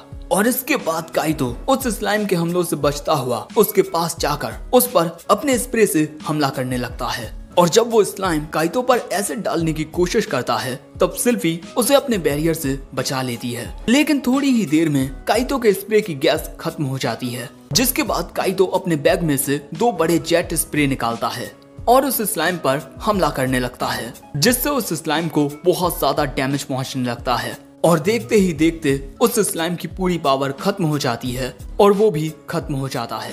और ऐसा होते ही सिल्फी और ल्यूसेरिया खुशी के मारे काइतो के गले लग जाती हैं। लेकिन क्योंकि बेचारा काइतो इंजर्ड हो गया था, इसीलिए वो एक पोशन निकालकर उसे पी लेता है, जिससे उसका घाव हील हो जाता है। लेकिन अगले ही पल में ल्यूसेरिया ग्लो करने लगती है, यानी कि ल्यूसेरिया का लेवल अप हो चुका है, वो लेवल 2 पर आ चुकी है। इसके बाद काइतो अपना स्टेटस देखता है, वो लेवल 15 पर आ चुका है और उसे बिग स्लाइम स्लेयर का टाइटल भी मिल चुका है, जिससे वो काफी खुश होता है। जिसके बाद ये उन मॉन्स्टर्स के जेम स्टोन्स उठाने लगते हैं। ओग्रे से काइतो को एक रेड स्टोन मिलता है, लेकिन उस जाइंट स्लाइम से काइतो को एक मैजिक स्वॉर्ड बेलजार्ड मिलती है, यानी एक रेयर आइटम। लेकिन भैया ये साइज में बहुत ज्यादा छोटी होती है, बिल्कुल किसी चाकू जितनी।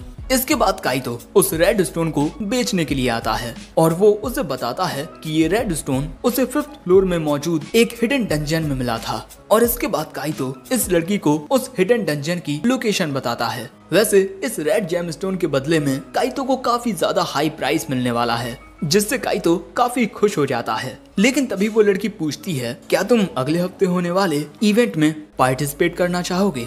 एक ऐसा इवेंट जिसमें ग्रुप्स 7th फ्लोर में जाएंगे उसे इन्वेस्टिगेट करने के लिए। काइतो कहता है कि वो पार्टिसिपेट करेगा।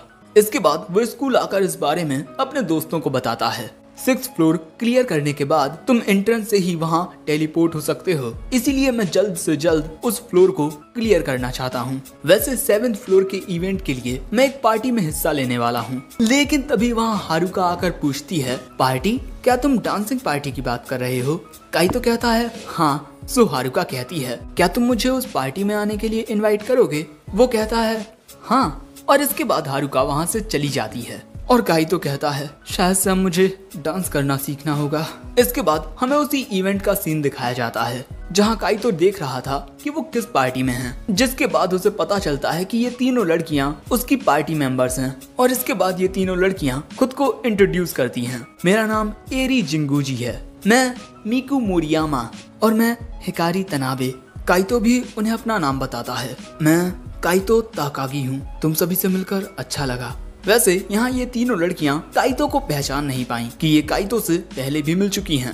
काइतो भी इन्हें पहचान नहीं सका। इस एपिसोड की शुरुआत में हमें हारुका का पास्ट दिखाया जाता है, जहाँ वो अपने पिता से कहती है, आज जल्दी घर आ जाना। उसके पिता कहते हैं, ठीक है, मैं वादा करता हूँ कि हम साथ में डिनर करेंगे। जिसके बाद उसके पिता चले जाते हैं और वो अपने पिता को बाय बाय कहती है। और अगले ही पल में हारुका का ये ख्वाब टूट जाता है। अगले सीन में हम देखते हैं कि हारुका तैयार होकर अपनी दोस्त के घर जाने वाली है, उसके साथ पढ़ने के लिए। और जाते हुए वो सोचती है, क्या आज भी काइतो अपने डांस की प्रैक्टिस कर रहा होगा? दूसरी ओर हमें डंजन में होने वाले इवेंट का सीन दिखाया जाता है, जहां सभी पार्टीज एक ट्रांसफर गेट के जरिए अपने अपने मिशन के लिए जा रही होती हैं। इसके बाद हम काइतो की पार्टी को देखते हैं, जहां ये चारों जाने के लिए तैयार होते हैं। इसके बाद एक टेलीपोर्टेशन स्पेल कास्ट किया जाता है और ये चारों यहाँ से गायब हो जाते हैं और टेलीपोर्ट होकर एक दूसरी जगह पहुँचते हैं, फ्लोर नंबर 6 के ट्रांसफर गेट पर। और इसके बाद आगे बढ़ते हुए ये सभी आपस में बातें करने लगते हैं कि किस तरह ये सभी कितने ज्यादा नर्वस थे। इसके बाद एक आदमी इन्हें बताता है कि आज का इवेंट 3 घंटे तक चलेगा और यहीं ट्रांसफर गेट के पास में एक कन्वीनियंस स्टोर भी होता है और यहाँ से काइतो काफी सारे स्प्रे खरीदता है। काइतो पूछता है, तुम सभी को अपने लिए कुछ नहीं लेना? जिस पर ये लड़कियां बताती हैं कि इनके पास एक मैजिक बैग है जिसके अंदर ये तीनों अपना अपना सामान रख सकती हैं। काइतो कहता है, लेकिन ये तो बहुत महंगे होते हैं। जिस पर ये तीनों लड़कियां बताती हैं कि इन्हें ये मैजिक बैग इनके पेरेंट्स ने खरीद कर दिया है।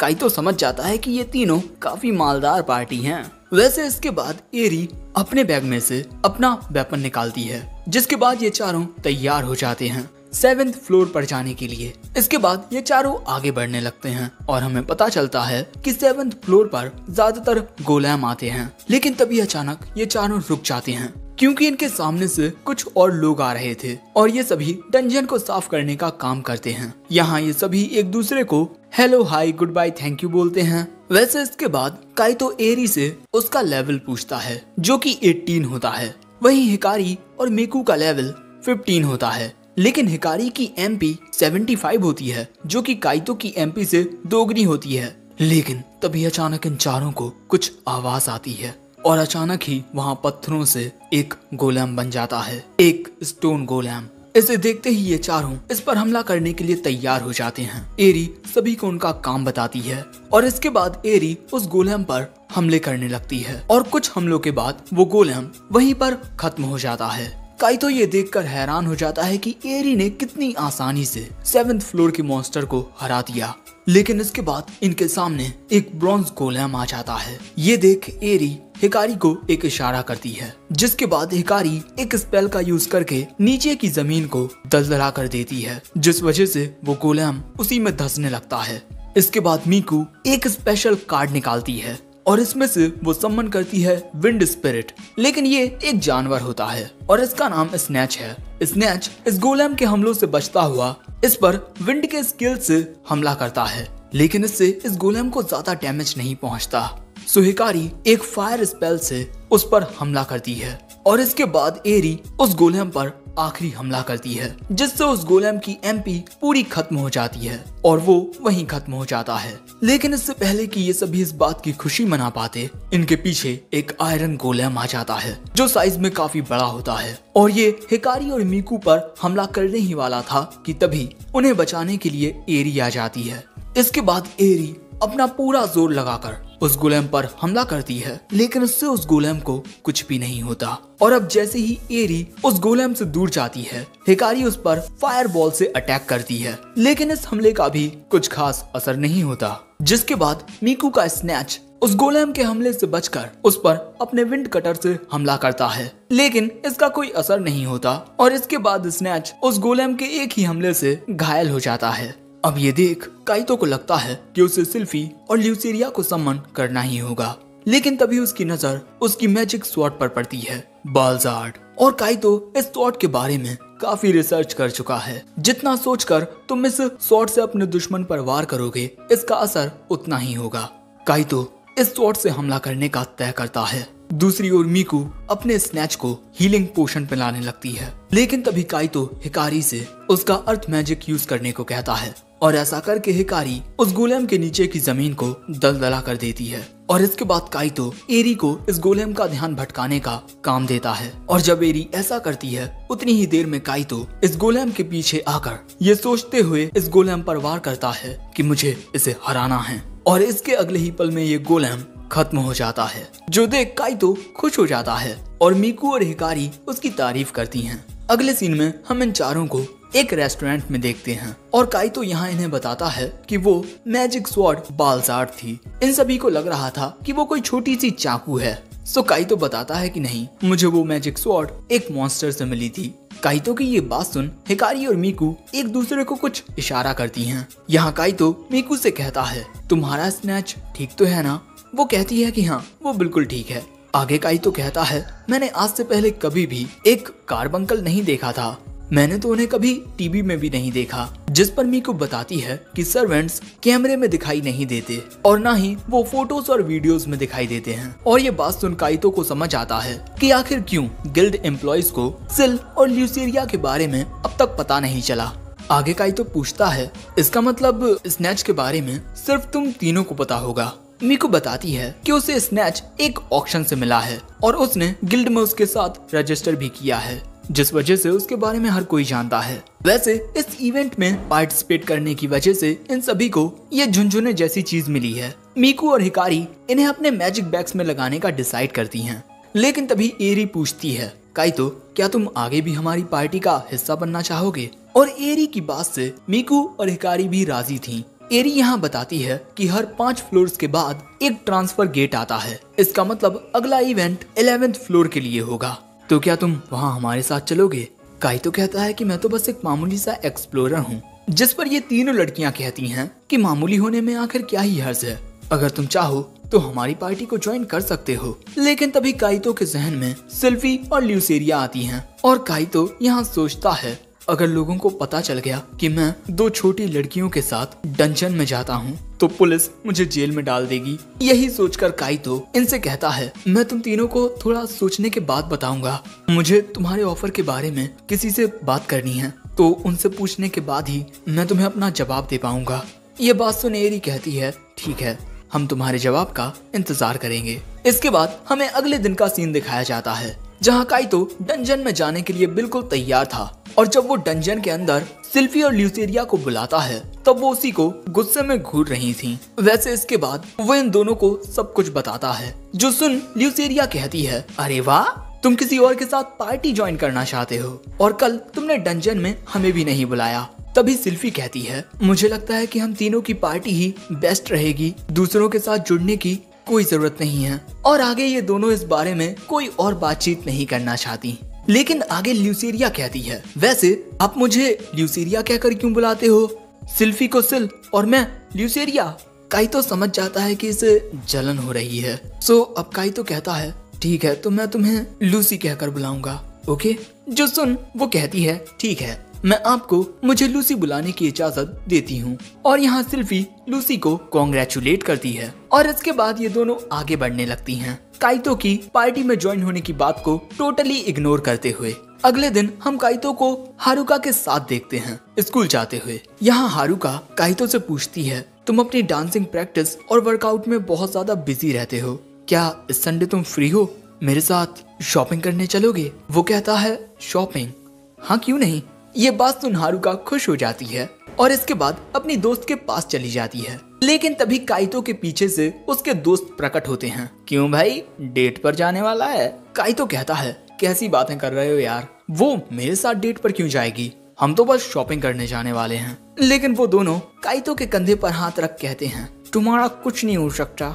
वैसे डंजन में तुम्हारा इवेंट कैसा रहा? काइतो बताता है कि उसने 3 लड़कियों के साथ एक पार्टी ज्वाइन की थी। एक लड़की मुझसे 2 साल बड़ी थी, एक मेरी ही उम्र की और एक मुझसे 1 साल छोटी। ये बात सुन हयातो शिंजी से कहता है, लगता है भाई डंजन बहुत बढ़िया जगह है, क्या हम भी वहाँ चलें? वैसे इसके बाद हमें संडे का दिन दिखाया जाता है जहाँ काइतो हारुका के साथ शॉपिंग पर जाने के लिए तैयार था। ये दोनों एक दूसरे को गुड मॉर्निंग कहते हैं और इसके बाद आगे बढ़ने लगते हैं। लेकिन एक स्टेशन पर पहुंचते ही काइतो की नजर मैजिक कोर्स की एडवर्टाइजमेंट पर पड़ती है।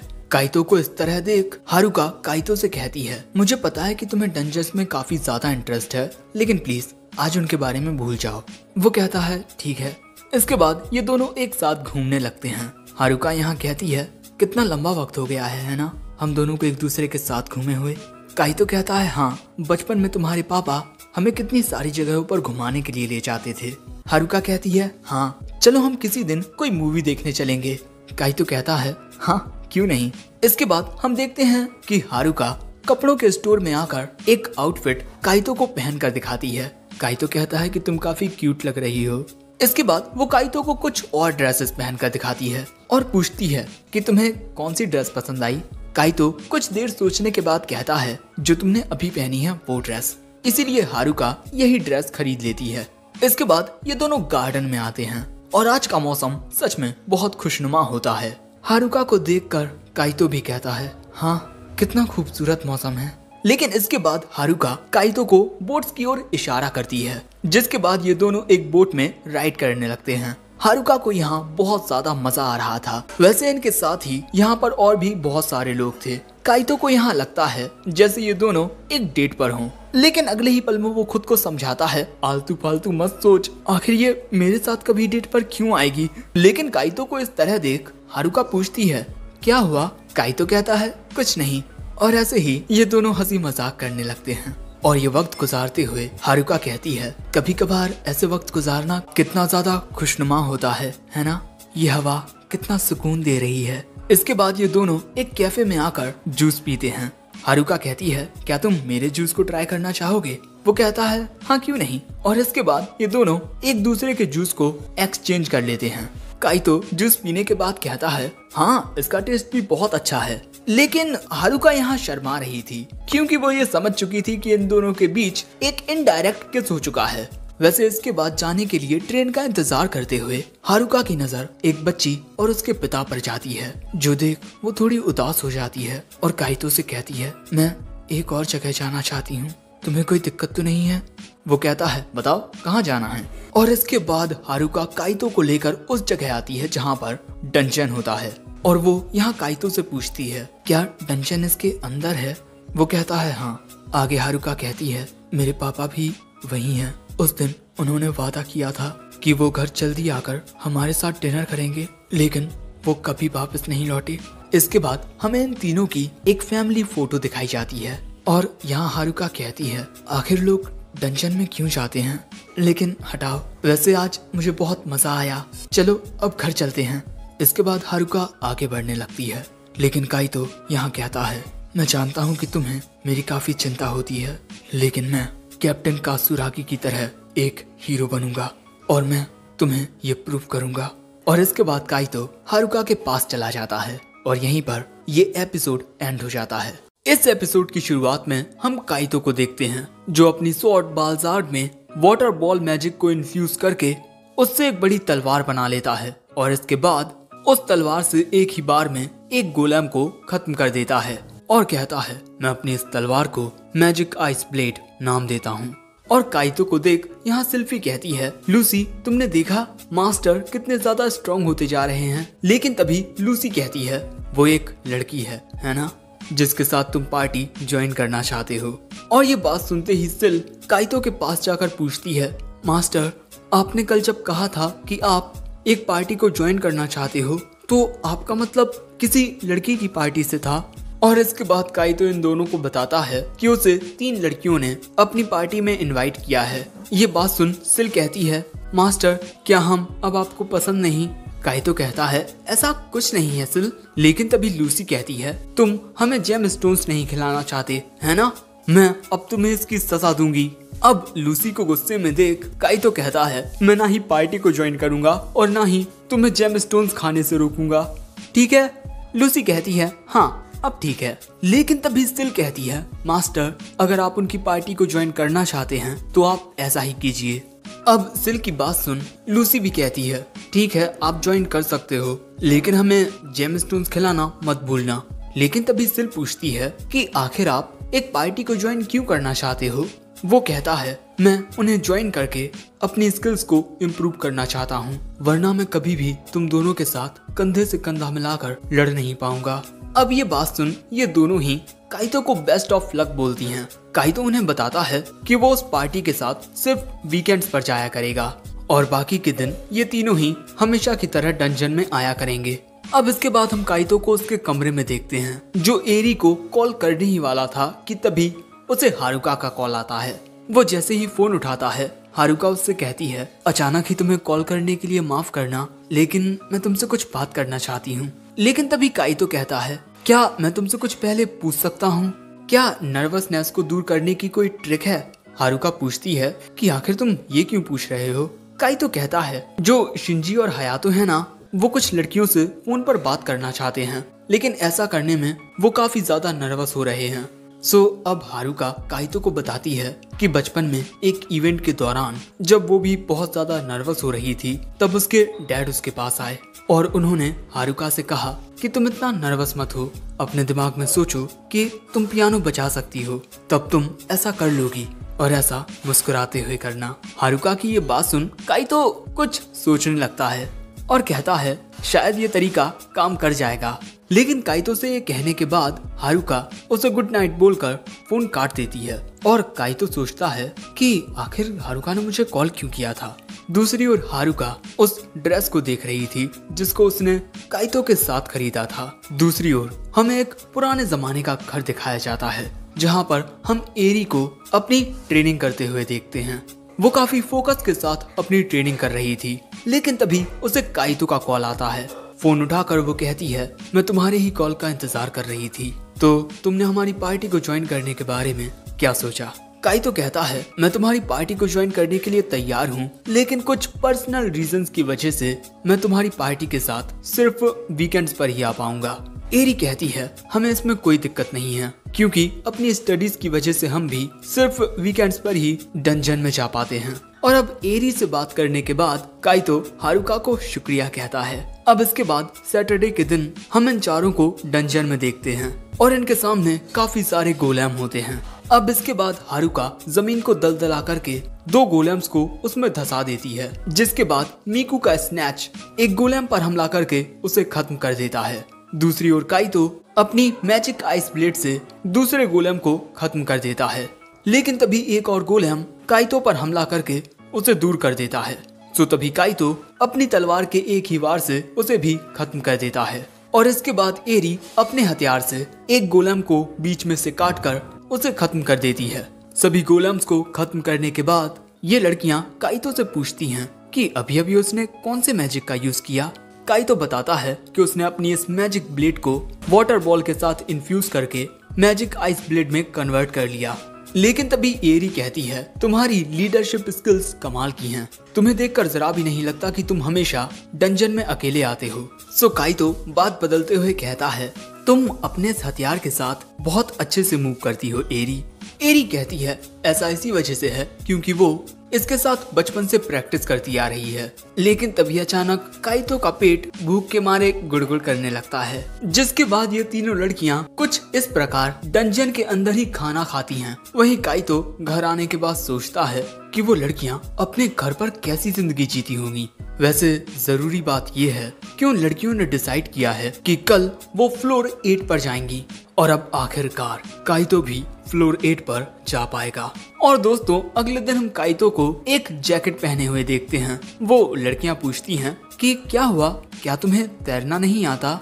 और वो ऐसा इसी वजह से पूछ रही हैं क्योंकि फ्लोर 8 पर वाटर ड्वेलिंग मॉन्स्टर्स आते हैं और वहाँ कई सारी जगहों पर पानी भरा होता है। इसीलिए काइतो फुल तैयारी के साथ आया है और वो अपने साथ एक मैजिक कोर गन लेकर भी आया है। लेकिन यहाँ काइतो बताता है कि ये कोई मामूली जैकेट नहीं है, मैजिक अटैक्स को रेजिस्ट करने वाली एक लिमिटेड एडिशन आइटम है। अगले सीन में हम इन सभी को फ्लोर 8 पर देखते हैं।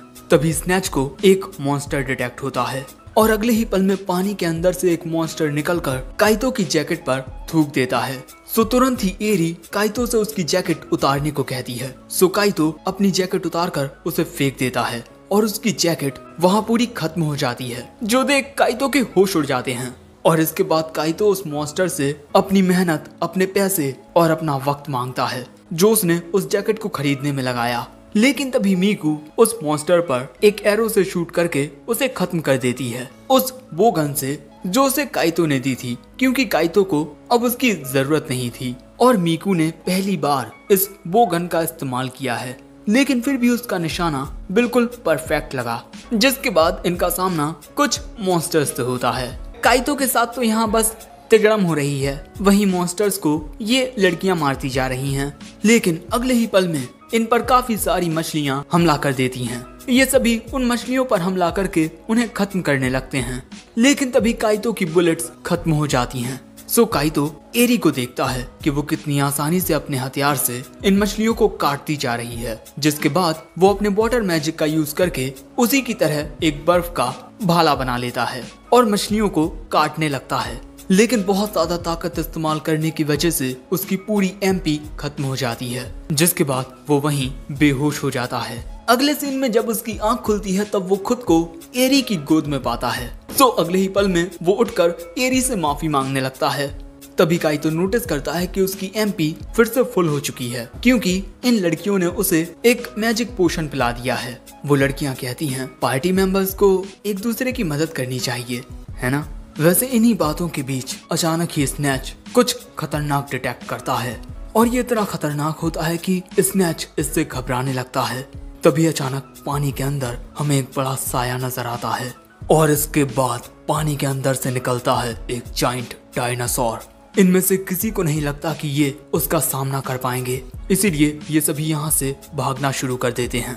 लेकिन तभी ये डायनासोर पानी से निकलकर उनके पीछे जाने लगता है, जिस वजह से डंजन की चट्टानें टूटने लगती हैं और यहाँ से जाने के रास्ते पर भी काफी सारे पत्थर गिर जाते हैं, जिस वजह से इन चारों को यहीं रुकना पड़ता है। और अब आखिर में इनके पास उस डायनासोर से लड़ने के अलावा कोई और दूसरा चारा नहीं बचता। इसके बाद काइतो सभी को कमांड करने लगता है, जिसके बाद हिकारी अपने मैजिक का यूज करके जमीन को दलदला करती है। लेकिन इससे उस डायनासोर को कोई फर्क नहीं पड़ता। जिसके बाद मीकू का स्नैच उस पर हमला करता है, लेकिन इससे भी उसे कुछ नहीं होता। सो अब काइतो अपनी मैजिक आइस ब्लेड से उस पर वार करता है, जिससे उस डायनासोर को दर्द तो होता है लेकिन ज्यादा डैमेज नहीं पहुंचता। और इसके अगले ही पल में एरी उस डायनासोर के ऊपर चढ़कर पूरे जोर से उसके सिर पर वार करती है। लेकिन अब भी उस डायनासोर को ज्यादा कुछ नहीं होता और वो अपने सिर को हिलाकर एरी को दूर फेंक देता है। तभी काइतो उसके पास आकर पूछता है तुम ठीक तो हो ना एरी। लेकिन एरी ये कहकर बेहोश हो जाती है कि मैं एक हीरो बनूंगी। सो काइतो उसे उठाकर कहता है अपना होश मत खो एरी। लेकिन तभी वो देखता है कि अब वो डायनासोर मीकू और हिकारी पर हमला करने वाला होता है, जिस वजह से ये दोनों बहुत ज्यादा डर जाती हैं। और अब काइतो के पास कोई और चारा नहीं बचता, जिसके बाद वो वहाँ सिल्फी और लूसेरिया को सम्मन करता है, जिससे वहाँ बहुत तेज रोशनी आने लगती है और यहाँ का नजारा भैया काफी खूबसूरत लगने लगता है। और अगले ही पल में वहाँ सम्मन होकर आती हैं सिल और लूसी और काइतो उनसे कहता है प्लीज इस मॉन्स्टर को हरा दो। लूसी कहती है शायद तुम हमारे बिना ज्यादा कुछ नहीं कर सकते। जिसके बाद लूसी और सिल अपने अपने अटैक से इस डायनासोर पर हमला करती हैं और बस एक ही हमले से वो डायनासोर खत्म हो जाता है। और इसके बाद सिल काइतो के पास आकर पूछती है आप ठीक तो है ना मास्टर। वो कहता है हाँ मैं ठीक हूँ। लेकिन तभी अचानक मीकू आकर सिल को गले लगा लेती है और कहती है हमें बचाने के लिए शुक्रिया मिस क्यूटी। और वहीं हिकारी लूसी को शुक्रिया कहती है, ये पूछते हुए कि तुम एक डेविल हो है ना, क्या मैं तुम्हें छू सकती हूँ। वो साफ साफ मना कर देती है, जिस वजह से हिकारी उसे बहुत प्यारी नजरों से देखने लगती है और अब लूसी को उसकी बात माननी पड़ती है। जिसके बाद हिकारी लूसी के बालों को छूने लगती है और वहीं काइतो एरी को बताता है कि ये दोनों लड़कियां मेरी सर्वेंट्स हैं, माफ करना मैंने तुम्हें इनके बारे में बताया नहीं। लेकिन तभी मीकू कहती है कि क्यों ना अब हम सभी नहाने के लिए चलें। और अगले सीन में हमें इसी डंजन के अंदर एक होटल जैसी बिल्डिंग दिखाई जाती है जहां हम इन सभी लड़कियों को नहाते हुए देखते हैं। यहाँ मीकू कहती है क्या मैं तुम्हें सिल कहकर बुला सकती हूँ। वो कहती है हाँ क्यों नहीं। तभी हिकारी कहती है क्या मैं तुम्हें लूसी कहकर बुला सकती हूँ। और अब भाई वो इस लड़की को कैसे मना कर सकती है, वो मान लेती है उसकी बात, जिसके बाद वो उससे चिपकने लगती है। तभी एरी कहती है हमारी मदद करने के लिए तुम दोनों का शुक्रिया, और क्या मैं भी तुम दोनों को उन नामों से बुला सकती हूँ। वो दोनों कहती हैं कि हाँ ठीक है, जिसके बाद एरी उनके ऊपर टूटी पड़ती है। वहीं काइतो तो स्नेच के साथ अकेला नहा रहा था। अगले सीन में हम देखते हैं कि हिकारी और मीकू यहाँ से चली जाती हैं और यहाँ काइतो को पता चलता है कि हिकारी को लेने के लिए हमेशा उसके मम्मी पापा आते हैं। लेकिन तभी काइतो एरी से कहता है तुमने उस वक्त एक हीरो बनने की बात कही थी है ना। अगले सीन में ये दोनों एक साथ बैठकर बात करने लगते हैं और एरी बताती है कि उसका बचपन से एक हीरो बनने का सपना रहा है। बचपन में उसके पिता ने उससे कहा था अगर तुम ताकतवर बनोगी तब तुम उनकी हिफाजत कर पाओगी जो तुम्हारे दिल के करीब हैं। हमारा परिवार हीरोज की तरह कमजोर लोगों की मदद करते आया है। और तभी से एरी के मन में बैठ गया कि उसे भी एक हीरो बनना है और इसी वजह से वो एक डंजन एक्सप्लोरर भी बनी है। काइतो मन में कहता है कि ये तो बिल्कुल मेरी तरह है। लेकिन तभी एरी कहती है कि इस वीकेंड उसके कॉलेज में एक इवेंट होने वाला है, तो क्या तुम आओगे। एरी ओका अकेडमी की स्टूडेंट है और इसके बाद काइतो इस बारे में अपने दोस्तों को बताता है। सो उसके दोस्त कहते हैं हमें इनवाइट करने से अच्छा होगा कि तुम किसी ऐसे को इनवाइट करो जो ओका अकेडमी जाना चाहता हो। सो काइतो कहता है कि वो अचानक ही हारुका को इनवाइट नहीं कर सकता। लेकिन काइतो की आवाज सुनकर वहाँ हारुका और उसकी दोस्त आकर पूछती है तुम लड़के हारुका के बारे में क्या बातें कर रहे हो। काइतो के दोस्त कहते हैं कि ये तुमसे कुछ बात करना चाहता है हारुका। सो अब काइतो कहता है कि क्या तुम इस वीकेंड पर ओका अकेडमी में होने इवेंट वाले इवेंट में चलना चाहोगी। हारुका कहती है हाँ मैं वहाँ जाना चाहती थी तो मैं तुम्हारे साथ चलूंगी। तभी काइतो के दोस्त कहते हैं हे यूमी क्या तुम भी वहाँ इवेंट में जाना चाहोगी। लेकिन वो मना कर देती है और इस बात से ये दोनों बेचारे निराश हो जाते हैं। अगले सीन में हम देखते हैं कि काइतो वीकेंड के दिन हारुका का इंतजार कर रहा है और तभी हारुका तैयार होकर आती है वो कपड़े पहनकर जो काइतो ने उसके लिए चुने थे। और इसके बाद ये दोनों इवेंट में जाने के लिए तैयार हो जाते हैं और इसी के साथ ये एपिसोड एंड हो जाता है।